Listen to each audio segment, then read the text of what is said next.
Most lifters today don't realize how much of their training DNA races back to this man, Doug Hepburn. He had no PEDs, no fancy gear, and most of all, no excuses. Just a barbell, a basement, and he ended up becoming the weightlifting world champion. He was the first man to bench 400, 450, 500, and 550 pounds. For people on my side of the world, that's 181 kilos, 204 kilos, 227 kilos, and his biggest lift, 250 kilos. This was a guy who strict pressed 168 kilos and he repped 600 pounds at the age of 54. And it was all built off one principle: hard work, hard work, hard work. Most new lifters don't even realize it. But if it wasn't for Doug, the way we train today may not even exist. He had pioneered ideas like the low rep, high set programming, strict press strength standards, and the legendary 8x3 model, which I'm going to cover a bit more in depth in today's video. All of this decades before they became mainstream. If you've ever done the 5x5 method or a heavy single where you're building up to a max, Doug's pioneering fingerprints are all over this. This video today pays homage to the man who proved that slow, honest, brutal strength training is still the fastest way to build real-world strength. In this video, I'm going to break down the science behind why this method is a true way to build strength, how to build your own program with the sets, reps, and exercise selection, and Doug's legendary eat big, live big, eat big, which made him stronger than ever. So, in a world today where everyone is maxing out, showing off huge PRs and doing stuff that looks cool but not really effective, Doug and the old school strength pioneers made lifting about mastery, the opposite of ego lifting. They still had that grunt, they still had that desire to be the best, but their programs were built for longevity, for real world strength, and for undeniable power. This is the main reason this method makes so much sense. If you first of all look at and understand and the rate of which you can actually gain strength, it actually ranges from somewhere between 0.25% to 0.22% per week, depending on your experience level, the effectiveness of your program, and also where you are on your strength standards as well. It also is determined by your recovery and nutrition. And people think like, let's say you got a 100 kilo squat, 225 pounds, I believe. And people are like, oh, 0.25, that's like, it's minimal. That's 1 kilo a month, and that's the actual real rate of strength progression based on, what our body can actually gain. And so you might say, hey, look, but I've had, 10 kilos in a phase of training, 100%, 100%. You can hotwire the system and you can use methods to peak strength. But when you're actually building strength, your progression is much, much slower. And so with this method, we're actually going to give you the system and the tools to build long-term strength. Then when you go and peak it, your strength potential is going to be so much higher. And that 1 rep max or whatever you're doing to test your strength is just going to be way higher because you've built strength the right way. So beginners, they might gain 1 to 2% per week. Intermediates, you're probably looking at closer to 0.5 to 1%. And anyone who's advanced, you're looking at 0.25 to 0.5% increase in strength per week. And so that means going from something like 300 pounds or 136 kilos to 315 pounds or 143 kilos might actually take around 4 to 8 weeks, not 4 to 8 days. Because a few reasons that go on to that, your strength will actually fluctuate daily. You've got your recovery, your mood, your arousal, even sleep impacts the output. And you may be comparing a bad day to a good one, or maybe your last session, using something like an RPE method wasn't quite on point. So using this progression where you have the same weight and you increase marginally from that percentage, with the actual rate of progression and daily fluctuations consistently, you're going to acclimate your body both structurally and neurologically. And it also makes a lot of sense to match a system with our natural rate of progression to the body that can actually adapt to that stimulus. So I will now cover our take on Doug's method, and this is a revival of patience, precision, and primal strength. So this split is about building that old man, that warrior woman strength, where you meet someone, you're like, fuck, that person's strong. They can walk into a gym, 200 kilos on the bar, like 440 pounds, whatever it is. It's like just deadlift it straight away. No warm up. They just walk in, they're just strong. And so this method actually builds that sort of strength. It's like you don't have to warm up for bloody 45 minutes and ramp up. You're literally just a strong, strong human being. And so we're actually going to break down a modified 8-work version of the Hepburn progression method with a bonus peaking protocol at the end. And so if this is something you actually would love to go into and you would love a bit of help, I'll let you guys know something at the end as well. So the split it's a whole hybrid whole body split. Okay. And so this is over 4 days, and this can be split. Some of our lifters will do it in a week. Some of our lifters will do the 4 days over 8 days, so you're stretching it out a little bit more. Each day you'll have one main lift and one builder lift, and then potentially with an optional remedial lift as well. So it's super simple. On day one, you're going to have a squat as your main lift and a press exercise as a builder lift. You can also have an optional squat remedial lift here to help to offset some of or improve some of their assistant work for the squat. Day 2 is you're going to have a deadlift as your main exercise. You're going to have a pull as a builder exercise. And you can have an optional deadlift remedial here. Day 3, you're going to have your press as your main exercise and a builder squat exercise. And you'll see the difference between day 1 and day 2. On day 1, we have our squat as our main exercise, but our press as our builder. On the second push day, we're going to have our press as our main exercise and our builder as our squat as our builder exercise.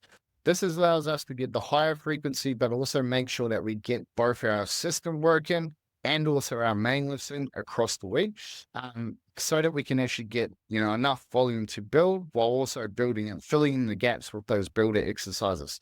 You're obviously going to have an optional press remedial exercise on this day 3. Day 4, you're going to have your pull or your row or your pull up as your main exercise here, and then your deadlift builder exercise with an optional pull remedial. What you're going to do for your sets and reps once you have got your workout structured. Your main lift is you're going to follow the 8x3 progression, which we'll go over in a bit more detail sooner. At your 4 to 5 RPM, 5 rep max, or somewhere around 75 to 85%, depending on where you're at. If you've just come off a big strength block, you might start, a little bit lighter. If you are already in a strength block or you're starting to get very strong, you may have that percentage a bit higher, but it should be something that the first week, those 2 reps, they feel very, very tough. It should be a challenge, but you should be moving well. Generally the first time you'll do this, like about set number 5 or 6, you'll be like, shit, I'm starting to get a bit of fatigue here. I'm starting to accumulate, some challenge, and you'll find that those weights start to add up. Then your builder lift, we're going to use a 5x5 progression at roughly 65 to 75%. Now, these percentages may seem a bit low, something like a 2 to 3 rep max. Generally, you're going to have somewhere between 85 to 90%. Okay. But, because we are doing so many sets and we are acclimating our body to this, if you're patient enough, you'll find that over time, that 90% will become feeling like you're 80%. So we want to stay with these lighter loads, these lighter progressions, and build it up properly. Your remedials, you're going to use 2 to 3 sets of 8 to 15 reps. And you'll basically go to a good burn with about 2 reps in reserve above 12 reps. Now, to select your main lifts, okay, first of all, your squat. You can pick a back squat, a Zercher squat, or front squat, depending on what you're wanting to work on. Okay, so back squat, obviously the king of lifts. Zercher squat is an absolutely brilliant real world strength squat. Probably one of my favorite lifts. It's actually a lift that a lot of our lifters love to build and love to develop. It's also something, if you have done back squats all the time and you're looking for a different challenge, the Zercher squat is absolutely phenomenal.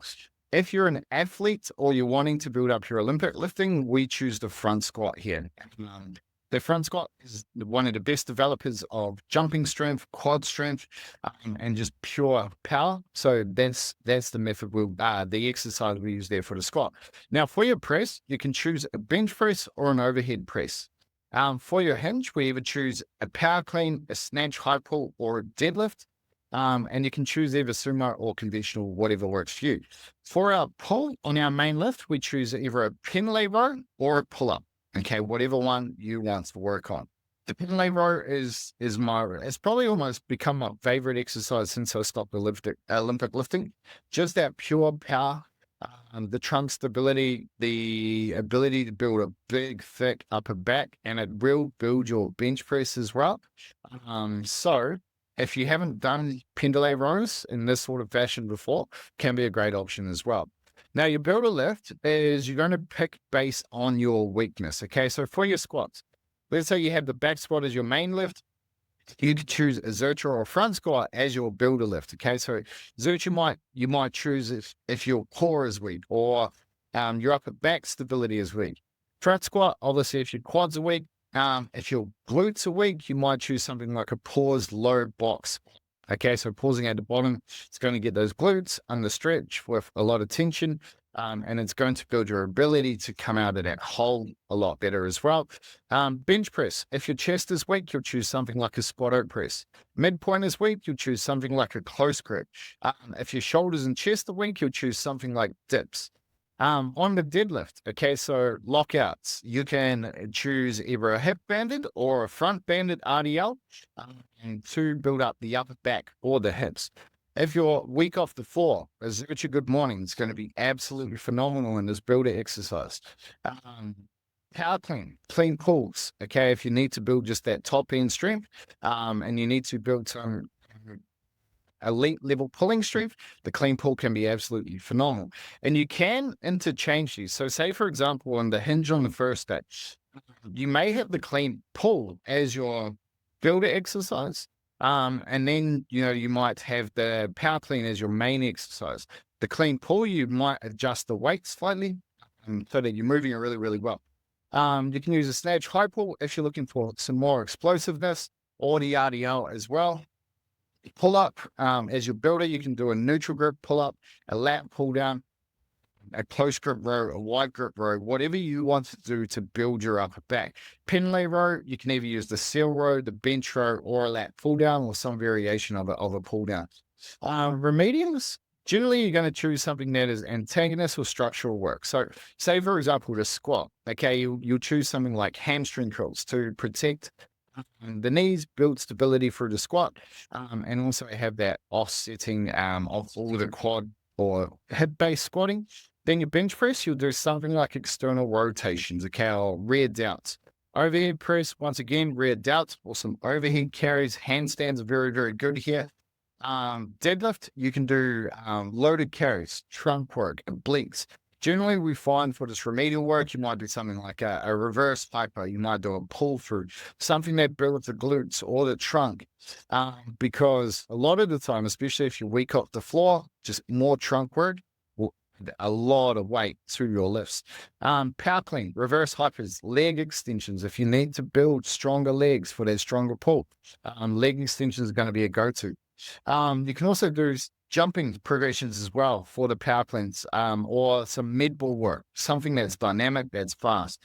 Pull-ups, generally we'll use something like arms or something like a fisherman's row to open up the chest and get some more expansion through the rib cage to offset all of that compression of the general pulling exercises.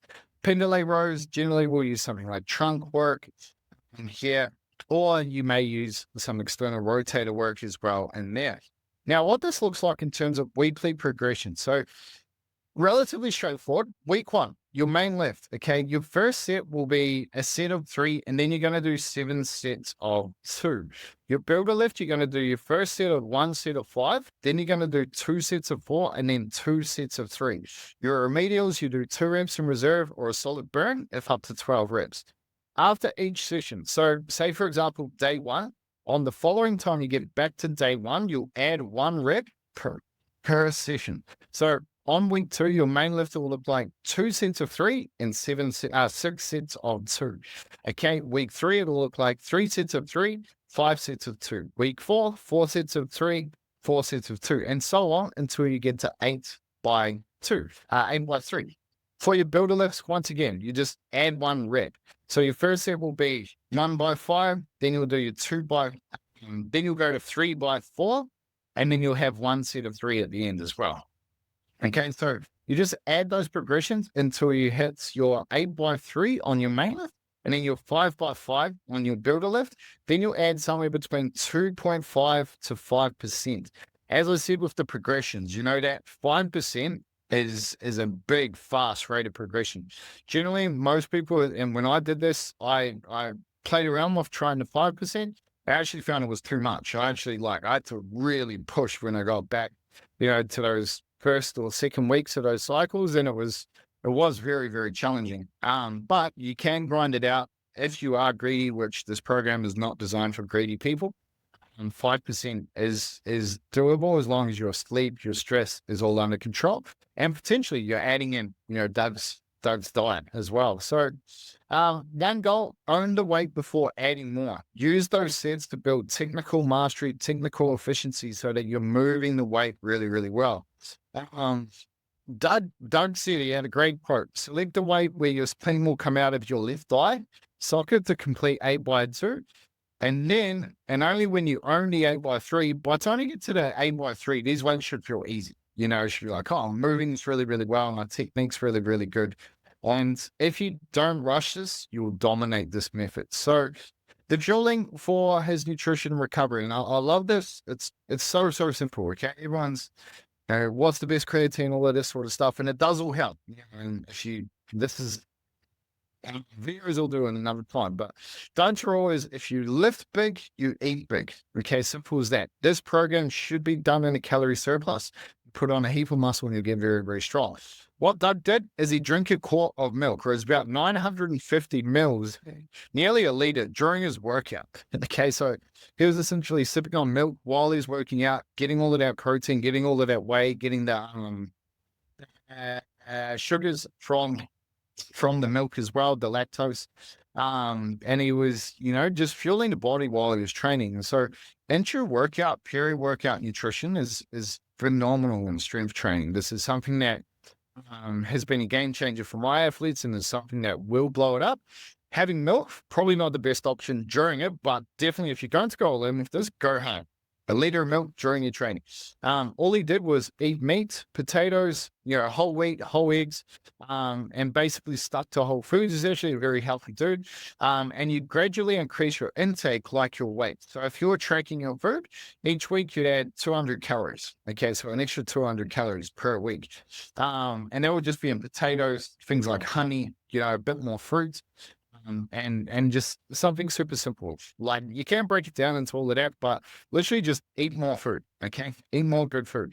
In 1957, Doug laid out his rules for a strength diet. Okay, increase food intake gradually, build your capacity like you build your squat. Use supplements smartly. He used oils, vitamins, and protein powders.